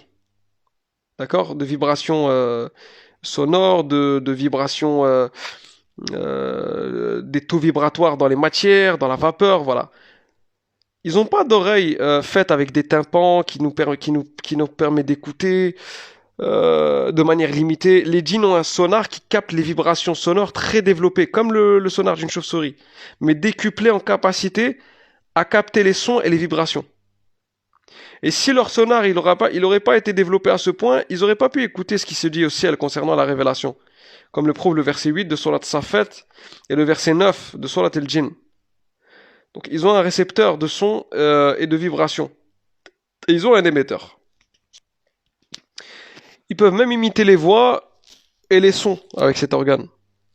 Donc lorsque le djinn s'adresse à toi, tu l'entendras pas avec tes oreilles. Même si tu en as l'impression, mais tu l'entends avec ton nefs. Tu as l'impression que c'est ta voix que tu entends, que c'est quelque chose qui parle à l'intérieur de toi, mais c'est pas toi. C'est Shaitan qui utilise ton nefs pour te transmettre des choses. Donc ton nefs transmet cette fréquence vibratoire à ton cœur. Ton nefs fait partie du monde invisible que le djinn perçoit. Et il a la possibilité de te transmettre des messages en l'utilisant. Et même dans le sommeil, quand tu fais des rêves qui viennent du diable, c'est pas parce que tu es possédé, mais c'est parce que, comme il dit Ibn al-Qayyim, lors de ton sommeil, ton nefs plane au-dessus de ton corps. Et le diable l'utilise pour parvenir dans tes rêves et dans ton subconscient. Donc ton nefs, lors de ton sommeil, il peut se retrouver dans des endroits très lointains et dans des dimensions, dans plusieurs dimensions pour rencontrer des âmes. Et les âmes des morts, par exemple. Ton nefs peut rencontrer les âmes des morts. Mais elle est toujours reliée à ton âme et ton cœur par une corde invisible. Et on dit que le sommeil, c'est la petite mort, pas parce que ton âme, elle est sortie de ton corps, non. Ton corps, il est encore vivant, donc ton âme, elle est dans ton corps. Mais ton nefs, par contre, il sort complètement, il est complètement détaché. Euh, on va dire, c'est comme quand, par exemple, vous tenez un animal en laisse. Vous voyez la laisse, elle peut se rétracter, elle peut s'allonger ou elle peut se rétracter. Vous appuyez sur un bouton et il y a un ressort qui rétracte cette laisse-là. D'accord? On va dire l'animal, c'est le nefs. Parfois, le nefs se balade à travers les sphères. Mais il est toujours relié à cette corde-là, qui, elle aussi, se rétracte et se détend. Et là, dans le sommeil, Allah Azza wa Jal peut faire mourir la personne. Tout simplement en tuant son âme et en tuant son nefs, pardon, et en faisant sortir l'âme de son corps pendant le sommeil. Les djinns communiquent entre eux avec des sonars aussi, comme le font les chauves-souris entre eux. D'ailleurs, lorsque certains individus veulent prendre contact avec les djinns, qu'est-ce qu'ils font pour prendre contact avec les djinns? Ils doivent d'abord s'isoler, impérativement, dans une grotte ou dans une maison très éloignée des humains. Pendant l'isolement, ils brûlent un encens très spécial, dont les djinns se nourrissent. Certains types de djinns se nourrissent de certains types d'encens. Donc eux, ils allument un encens, comme ça, les djinns qui veulent contacter, ils sont attirés dans les parages avec cet encens. Par la suite, ils répètent certaines paroles codées. C'est des paroles codées et et spécifiques dont le taux vibratoire est connu dans le monde des djinns. C'est-à-dire qu'il n'y a que les djinns qui comprennent ce langage. Et ils répètent ces paroles des centaines et des milliers de fois, de sorte à ce que les vibrations de ces paroles soient en continu dans l'air, et que le djinn peut percevoir de très loin. D'accord? C'est un taux vibratoire que le djinn perçoit de très loin.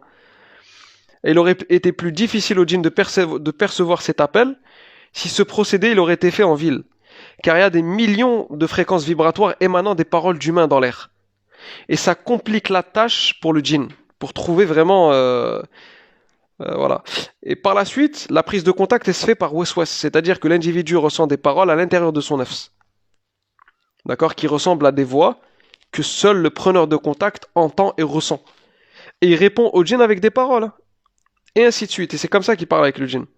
Les seules fois où les djinns apparaissent sous la forme d'un humain, d'un chien ou d'un serpent pour parler directement avec le sorcier, c'est lorsque le sorcier est arrivé à un degré extrême de sorcellerie noire et où la confiance entre les diables et le sorcier elle est puissante.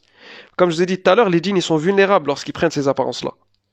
Donc c'est qu'avec un sorcier vraiment qui a fait des trucs de fou et il y a une grosse confiance mutuelle entre les shayatin et les sorciers que les shayatin prennent cette apparence-là pour parler avec ces djinns. Pour parler avec le sorcier. Un autre organe présent à l'avant de la tête. Il y a un autre organe qui est présent. C'est la bouche ou l'organe aspirant pour se nourrir des vapeurs, les odeurs, les fumées. Donc cet organe-là qui est à l'avant de la tête du djinn, je sais pas si je vais dire une bouche ou voilà, c'est quelque chose, c'est un organe qui aspire les vapeurs, les odeurs, les fumées. et c'est un organe qui lui permet de se nourrir aussi. Donc voilà. Et comme tu le sais, les djinns, ils s'abreuvent pas en eau sous forme sous forme liquide, mais sous forme de vapeur. Et si les djinns ne s'abreuvent pas de cette eau-là, bah ils meurent. Ils meurent, ils fondent et ils se dissipent dans l'air. C'est comme ça que les djinns meurent. Ils fondent et ils se désintègrent. Ils se désintègrent et, euh, et ils deviennent invisibles, voilà, à travers les airs. C'est une totale désintégration. Ouais, dans les films de possession, de djinns, soi-disant, de diables, quand à la fin l'exorciste tue le diable, bah, il se désintègre et après il disparaît. Ah, c'est à peu près ça. C'est comme l'humain. L'humain, quand il meurt, bah, il devient poussière. Il se désintègre comme l'humain se désintègre à travers il devient poussière, il retourne à la terre et son corps devient poussière. Bah, le djinn, c'est pareil. Le djinn, son corps se désintègre dans l'air. Voilà, ils font dans l'air et ils se désintègrent. C'est comme ça que les djinns meurent. Et, euh, et quand ils se désintègrent dans certaines étapes et certains procédés de cette désintégration, ben, euh, ils peuvent, comment vous expliquer ça?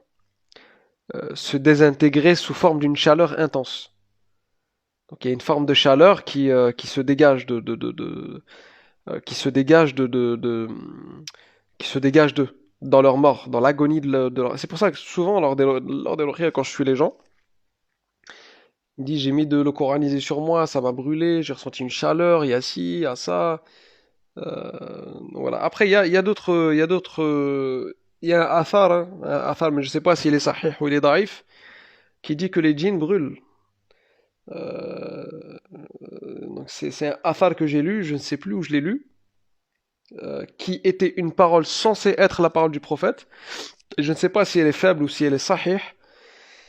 Mais voilà, mais c'est pas sur ça qu'on va en tirer une leçon, faire un hukm sur comment est-ce que les djinns brûlent ou est-ce que les djinns meurent ou de quelle manière peuvent mourir. Comme je vous ai dit, c'est un effort de réflexion qui n'engage que moi. Les djinns aussi se repèrent et distinguent l'humain et voient les objets non pas grâce à des yeux comme les nôtres, mais ils voient grâce à ce sonar. D'accord? Comme les chauves-souris, elles sont aveugles dans la nuit. Elles se déplacent uniquement avec un sonar. Elles arrivent à percevoir la forme des objets avec ce sonar. Bah, les djinns, c'est pareil. Ils voient grâce à ce sonar et à l'émission de vibrations et de sons leur permettant de donner une forme aux objets. Comme le font les chauves-souris et les dauphins, utilisant des sonars.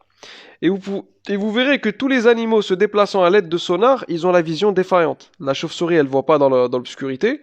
Et le dauphin, il a un champ de vision limité. Donc leurs sonars émetteurs sont leurs yeux.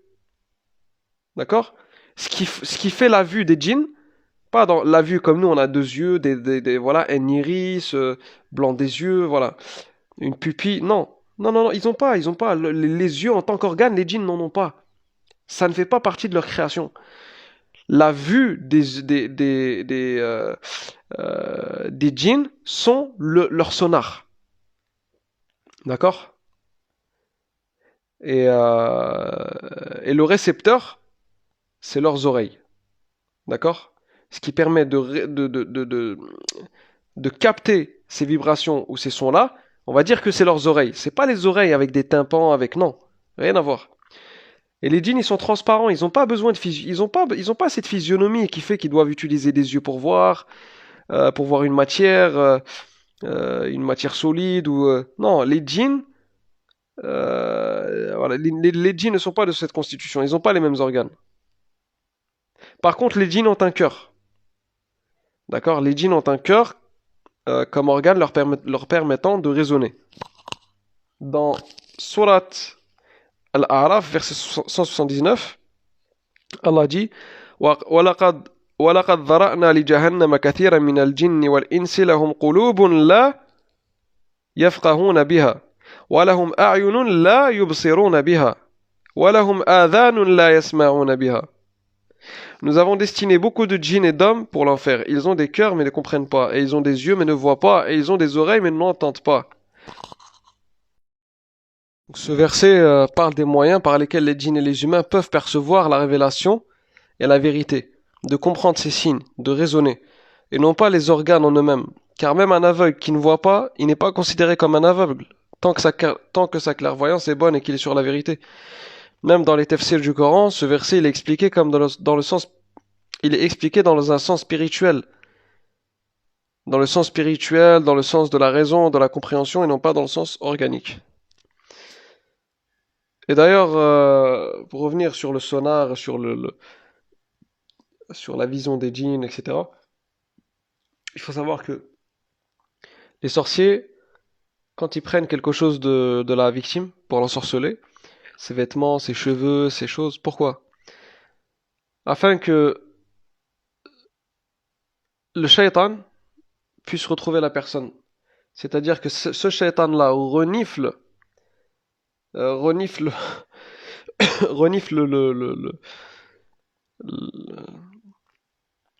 les traces, les athars, comme on dit en arabe, de cette personne-là, et la trouve. C'est comme un chien, c'est comme un chien. Un chien pour trouver de la drogue, les policiers ils l'entraînent à renifler cette drogue-là, à la sentir, et après ils la retrouvent. Bah, eux non, les djinns encore c'est décuplé. C'est-à-dire ils reniflent ça de la personne, et quel que soit l'endroit où la personne va se trouver, même au pôle Nord, même au Groenland, même à 10 000 kilomètres de là où le sorcier est, bah, elle la retrouve. Elle la retrouve. Donc ils ont des sens qui sont super développés. Ça n'a rien à voir avec les sens des animaux. C'est encore plus développé. Donc, je vous disais les versets qui disent que les djinns ont des oreilles et ils n'entendent pas avec, des yeux, les djinns et les humains. C'est dans le sens spirituel, pas dans le sens organique. Parce qu'il y a un verset aussi qui explique et qui confirme ce que je vous dis, qui dit Summun bukmun umyun fahum la yubsirun. Sourd, muet, aveugle, il ne raisonne point. Sourate 2, verset 179. Vous voyez, subhanallah, euh, Surat al-A'raf, verset 179, et Surat al-Baqarah, verset 179. Vous voyez le même chiffre concernant les versets. Pourquoi? Parce que le deuxième verset, il explique le premier, et qui est dans le sens spirituel et non organique. Donc tu vois ici que le verset ne parle pas de l'aveuglement des organes, mais plutôt le voilement intérieur et la non-perception de la vérité. Les djinns, organiquement parlant, ils n'ont pas d'yeux, ils n'ont pas de langue, ils n'ont pas de bouche. Ils n'ont pas besoin de tout ça, contrairement aux créatures vertébrées et mammiférées, dont l'humain et les animaux. D'ailleurs, les djinns, lorsqu'ils prennent l'apparence d'un humain, ils sont souvent avec des habits très anciens. Car le sonar qui leur permet le sonar qui leur permet, comme les chauves-souris, de percevoir la forme d'un objet, bah, il a longtemps été habitué à distinguer les vêtements des humains il y a des milliers d'années, parce ils ont une espérance de vie qui est très longue. Et ils ont vécu plus longtemps parmi l'époque ancienne que l'époque moderne. Parce que à l'époque ancienne, les gens, pendant de longues décennies, bah, ils se vêtissaient de vêtements de leur époque, contrairement aux les vêtements modernes et le style moderne qu'on a actuellement qui est apparu que ce dernier siècle. Et les djinns ont plus de vécu dans l'ancien temps que le dernier siècle. Voici un verset aussi qui donne certaines caractéristiques de l'homme, dont il se distingue par rapport aux djinns. Donc sinon Allah il l'aurait pas évoqué de cette manière dans le Coran. Et Allah nous fait rappeler à travers ce verset les bienfaits qu'il nous a accordés dans la manière de nous créer. Dans le verset 8 et 9 de Surat al-Balad, Allah il dit Alam naj'al lahu aynayn wa lisanan wa shafatayn. Ne lui avons-nous pas assigné des yeux, une langue et deux lèvres? Là, Allah il parle de l'être humain. C'est des caractéristiques organiques, hein. Là, on parle bien des organes, une langue, deux lèvres, voilà, et qui sont propres à l'homme. Donc, c'est-à-dire que l'homme a favorisé C'est-à-dire qu'Allah a favorisé l'homme et l'humain de ces organes-là par rapport au djinn. Parce que c'est spécifique à l'homme. Allah il dit ne lui avons pas donné 2 yeux, une langue, 2 lèvres. Est-ce que vous comprenez, vous arrivez à savoir ce que j'essaie de vous faire comprendre. Donc c'est une caractéristique qui est propre à une créature qui raisonne, qui est l'homme. D'accord? Les djinns ils parlent entre eux avec l'émission de son. Et ils entendent avec la réception des vibrations. En plus, dans le Coran, il y a des adjectifs qui qualifient les djinns. Les adjectifs qui qualifient les djinns sont les adjectifs faisant allusion à l'ouïe, à l'écoute, et non pas à la vue, contrairement aux humains. Regardez dans le verset de Surat al-Jinn, le verset 1. قل أوحي إلي أنه استمع نفر من الجن فقالوا إنا سمعنا قرآن عجبا. Dit, il m'a été révélé qu'un groupe de djinns prêtèrent l'oreille. Puis dire, nous avons certes entendu, pas vu, pas lu, entendu une lecture du Coran merveilleuse. Dans un autre verset concernant l'espionnage des djinns au ciel, il dit وَأَنَّا كُنَّا نَقْعُدُ مِنْهَا مَقَاعِدَ لِلسَّمْعِ. Nous y prenions place pour écouter. Surat al-Jinn, verset 9. Donc l'espionnage du djinn se faisait uniquement à travers l'ouïe, sans présence de la vue. Et non pas l'ouïe et la présence de la vue comme l'homme. Donc passons maintenant à la durée de vie des djinns. Combien de temps est leur espérance de vie? En fait, sache qu'une créature, plus elle a de matière dans son corps, plus son espérance de vie est courte.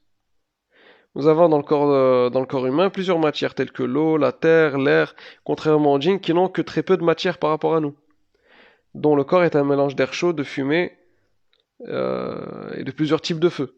Donc les djinns ils ont une espérance de vie très longue et le corps humain contient plus de matière solide que l'invisible, telle que l'air.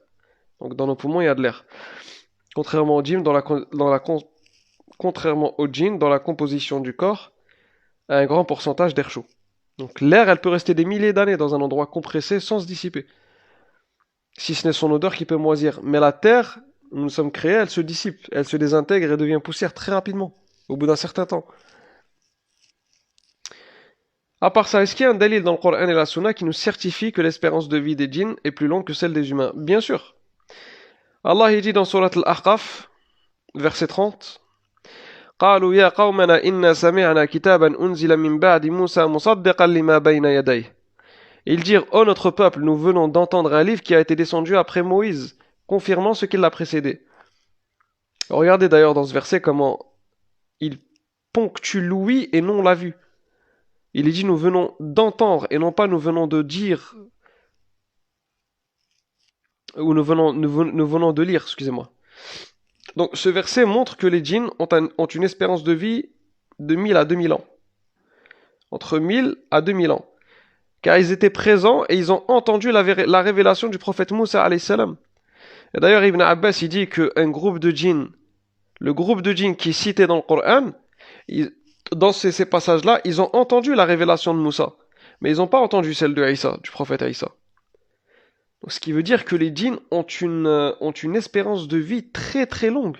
Et Allah prescrit et descend aux êtres humains des livres religieux à travers les prophètes. Et les djinns, ils en tirent des prescriptions de manière indirecte, car les djinns, ils n'ont pas de prophètes. Et les humains, ils doivent prendre les livres religieux, ils prennent des livres religieux, toutes les prescriptions. Et par contre, les djinns, ils ne sont pas concernés par tous les textes de la révélation, qui sont dédiés aux humains. Ils prennent que ce qui les concerne et ce qui s'applique à leur monde seulement. Par exemple, le fait de ne pas manger de la chair d'une bête morte, ou d'une bête assommée, ça ne concerne pas les djinns, mais ça concerne les humains uniquement. Le fait de ne pas s'approcher des femmes en période de menstru, ça ne concerne pas les djinns. Ces passages dans le Coran, les djinns, ça ne les concerne pas, ça concerne les humains. Et d'ailleurs, les djinns, ils se reproduisent, mais ils ne le font pas de la même manière que nous. Et ça, c'est un sujet que, Inch'Allah, j'expliquerai pas sur ce cours parce que j'ai déjà trop tardé comme ça. Il y a beaucoup de choses à éclaircir et à développer sur ce point-là. Sur comment les djinns s'accouplent, comment ils font des enfants. Ça n'a rien à voir avec les humains. C'est vraiment c'est totalement le contraire de ce que beaucoup peuvent imaginer. Et donc voilà. Et les djinns, ils vivent pas seuls, mais ils vivent en tribu et par groupe. Ils n'ont pas d'endroit stable sur Terre et où ils ont des territoires. Non, ils errent d'un endroit à un autre, comme des troupeaux d'animaux. Ils errent d'un endroit à un autre et ils sont toujours à la recherche de leur subsistance et à la recherche d'une meilleure condition de vie. D'ailleurs, dans le Coran, vous voyez souvent quand Allah il parle des djinns, il dit Nafarun min al-jinn. Nafar, nafar, nafar. Nafar, c'est quoi? C'est un groupe de djinns. Ils vivent toujours en groupe, ils se déplacent en groupe. C'est pas, ils sont pas solitaires les djinns. La nature de leur création, enfin la nature de leur de leur vie, en général, les djinns ne sont pas des djinns qui vivent ne sont pas des créatures qui vivent individuellement.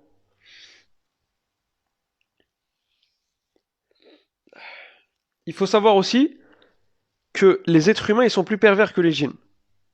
Donc les djinns, de par la nature de leur création, ils peuvent pas se tromper entre eux par l'hypocrisie. Parce que l'hypocrisie, c'est une caractéristique de l'humain. De par sa création qui est d'argile, l'argile enfouit des choses à l'intérieur. L'argile peut cacher des choses, tandis que l'air chaud est transparent et clair par sa composition. Donc l'air, il a soit une bonne odeur, soit une mauvaise. Mais il peut pas cacher à l'intérieur de lui une mauvaise odeur et montrer en apparence une bonne odeur, non. Et les djinns, ils peuvent être hypocrites envers l'humain, car l'humain, il les perçoit pas. Le djinn, il peut se cacher à l'intérieur de l'humain et montrer une facette qu'il n'a pas réellement. Mais il ne trompe que l'humain. Mais les djinns entre eux, ils se perçoivent tels quels. Soit en tant que bonne personne, soit en tant que mauvaise personne. Mais chez l'humain, on trouve le mécréant, l'hypocrite et le musulman. Mais pas chez les djinns. Il n'y a pas d'hypocrisie chez les djinns.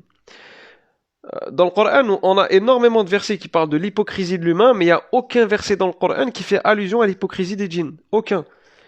Mais au contraire, on a des versets qui nous qualifient les djinns soit de bons, soit de mauvais. Ou soit de musulmans, ou soit de ceux qui ont dévié du droit chemin. Mais jamais le terme hypocrite n'est utilisé dans le Coran concernant les djinns.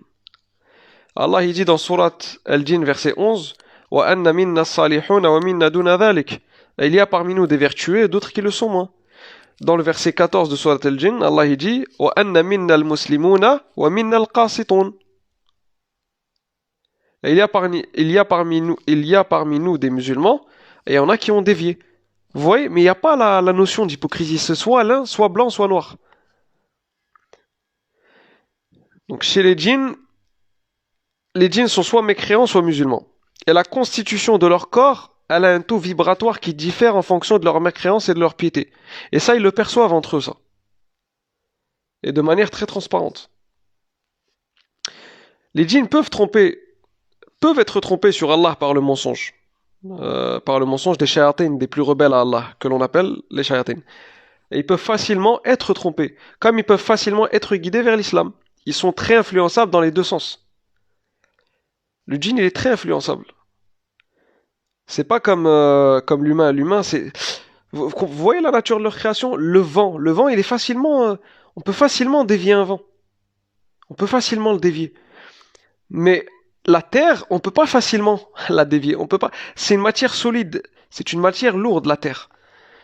Vous comprenez comment la nature de la création de ces créatures joue sur leur comportement et sur leur personne.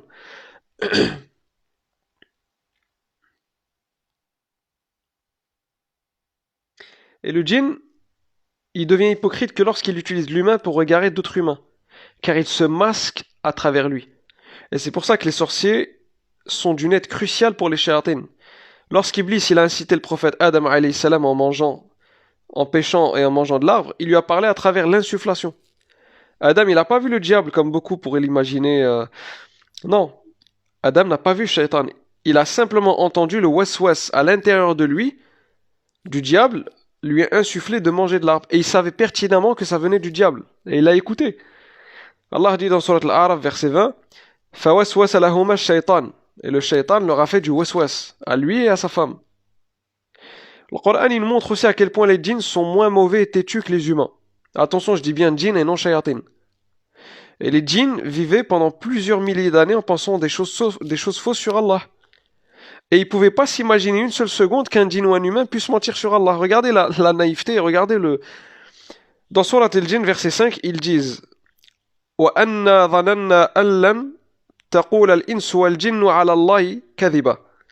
Et nous n'aurions jamais pensé que les humains ou les djinns ne sauraient jamais proférer de mensonges contre Allah. Regardez leur raisonnement, comment il est simpliste par rapport à celui des humains.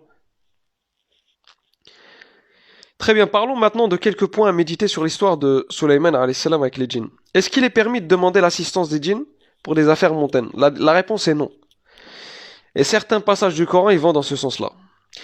Il faut savoir que lorsqu'on a dit tout à l'heure que c'est pas Sulayman qui a demandé l'assistance des djinns, mais c'est Allah qui l'a mis à sa disposition. Certaines personnes, ils disent que l'homme peut demander l'assistance des djinns tant qu'ils sont musulmans. Et ça, c'est totalement faux. Comment quelqu'un d'entre nous pourrait s'assurer de l'islamité d'un djinn alors qu'il ne l'a jamais vu, alors qu'il ne le voit pas? Sulayman, par contre, il voyait les djinns et il parlait avec. Et il était mieux même et mieux placé de savoir quelle était la nature du djinn avec qui il travaillait. Est-ce qu'il était rebelle ou non, musulman ou non? Et les djinns n'étaient pas considérés comme des êtres invisibles aux yeux de Sulayman alayhi salam. Est-ce qu'on va dire que Sulayman faisait des transactions avec des êtres du monde invisible qui ne voyaient pas, contrairement à l'homme? Bien entendu que non. De plus, Sulayman n'avait pas les capacités absolues à contrôler les djinns. Il le faisait avec l'aide d'Allah. Les djinns qui travaillaient avec Sulayman, ils étaient contrôlés par la puissance divine, de sorte qu'ils soient totalement sous le contrôle de Sulayman. C'est Allah qui a asservi les djinns à Sulayman. C'est pas Sulayman qui l'a fait de son propre pouvoir. Donc comment certaines personnes aujourd'hui peuvent prétendre qu'il est permis de demander l'assistance des djinns en prenant comme exemple Sulayman? C'est pas du tout la même chose, c'est pas du tout le même contexte, c'est pas du tout les mêmes règles, les mêmes lois.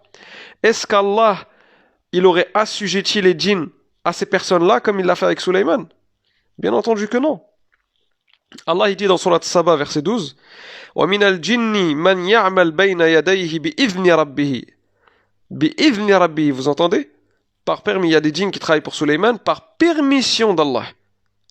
بِإِذْنِ رَبِّهِ وَمَا يَزِغْ مِنْهُمْ عَنْ أَمْرِنَا نُذِقْهُ مِنْ عَذَابِ السَّعِيرِ. Et parmi les djinns, il y en a qui travaillent sous ses ordres, par permission de son Seigneur. Donc, ils sont aux ordres de Sulayman, parce que c'est Allah qui a voulu ça.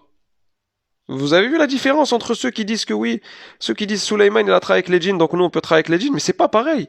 Est-ce qu'Allah a mis les djinns à notre service? Est-ce qu'Allah a... Non. Donc dans le verset, la continuité du verset, quiconque d'entre eux cependant dévié de notre ordre, regardez comment Allah il a dit notre. Vous voyez, c'est directement lié à Allah. Nous lui faisions goûter au châtiment de la fournaise. Vous voyez dans le verset, Allah précise que les djinns travaillent pour Sulayman par sa permission. Ce qui prouve qu'il n'y a pas de permission absolue pour faire des transactions avec les djinns. C'est clair, c'est clair. Les gens qui disent il n'y a pas de preuve dans le Coran qui dit qu'on ne peut pas travailler avec les djinns. Bien sûr que si, il y a plusieurs preuves dans le Coran qui montrent que rien n'est encouragé à travailler avec les djinns. Bien au contraire, il y a plusieurs preuves du Coran qui montrent qu'on ne peut pas travailler avec les djinns et qu'on ne doit pas demander l'assistance des djinns. Et Allah il précise 2 fois dans le même verset en disant que certains djinns travaillent sous les ordres de Sulayman.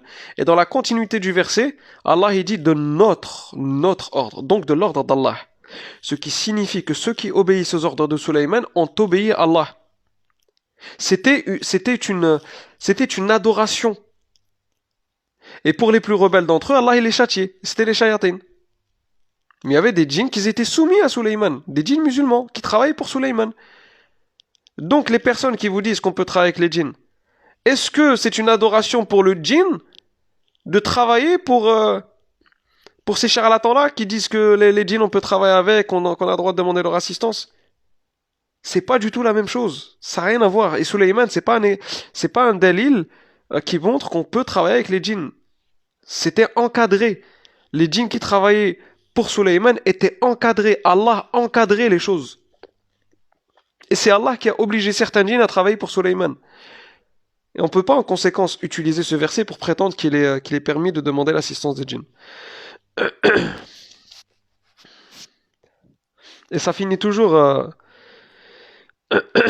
Donc voici un autre verset qui va dans le sens de l'interdiction des transactions volontaires avec les djinns.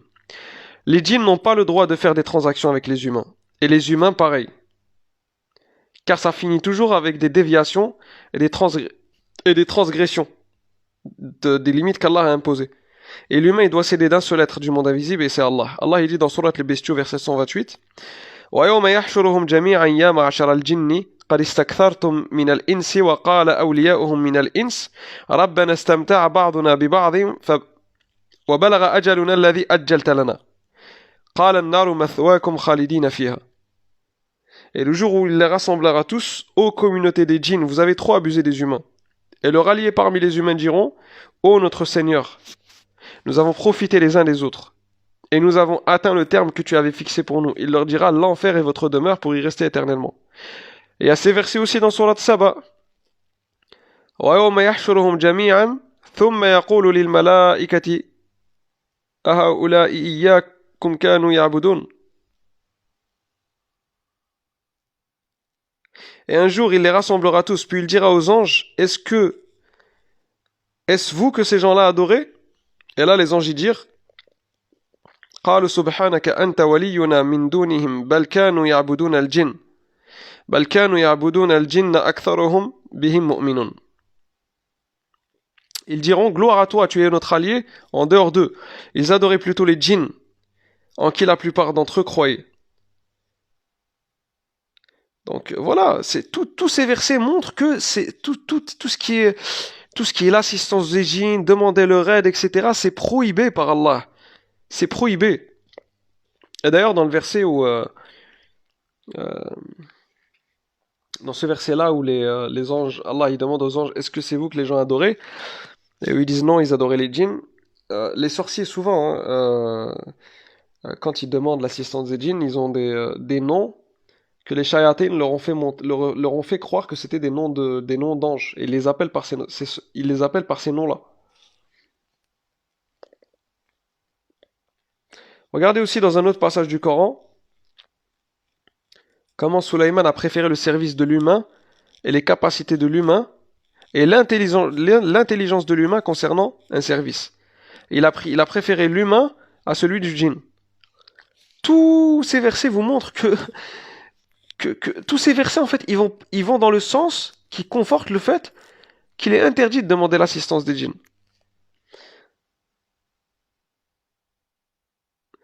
قال عفريت من الجن أنا آتيك به قبل أن تقوم من مقامك وإني عليه لقوي أمين. Un djinn redoutable dit, je te l'apporterai avant que tu ne te lèves de ta place. Pour cela, je suis fort et digne de confiance. قال الذي عنده علم من الكتاب أنا آتيك به قبل أن يرتد إليك طرفك فلما رآه مستقرا عنده قال هذا من فضل ربي.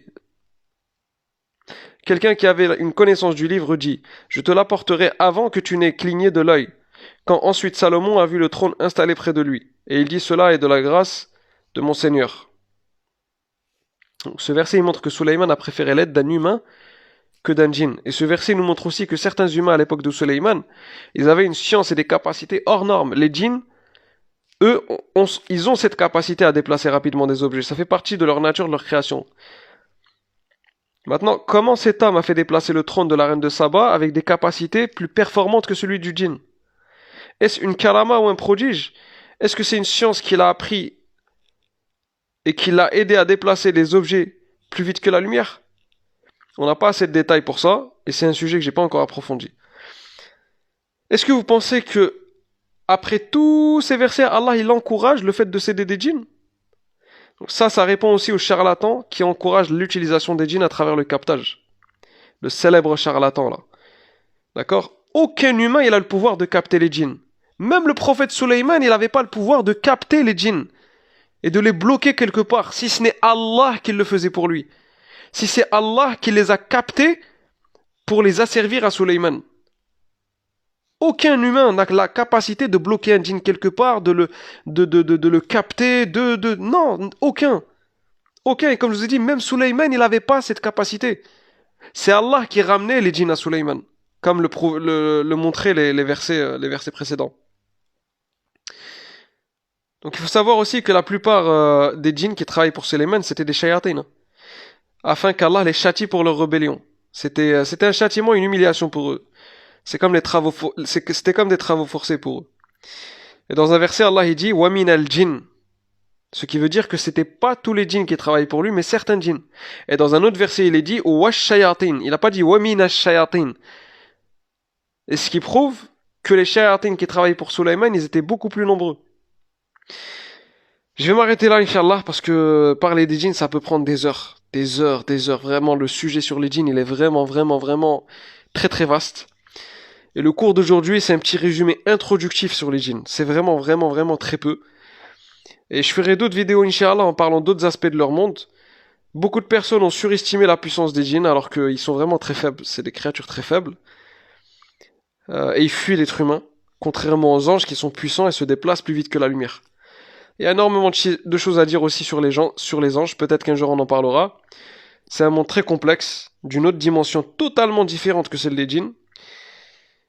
J'en parlerai peut-être un jour, Inch'Allah. Je rassemblerai, Inch'Allah, toutes les infos. Je vous expliquerai certaines choses. Si Allah me le permet, c'est pas sûr. Le monde des anges, il est largement plus vaste que celui des djinns. سبحانك ربك رب العزة عما يصفون وسلام على المرسلين والحمد لله رب العالمين سبحانك اللهم نشهد أن لا إله إلا أنت سبحانك إني كنت من الظالمين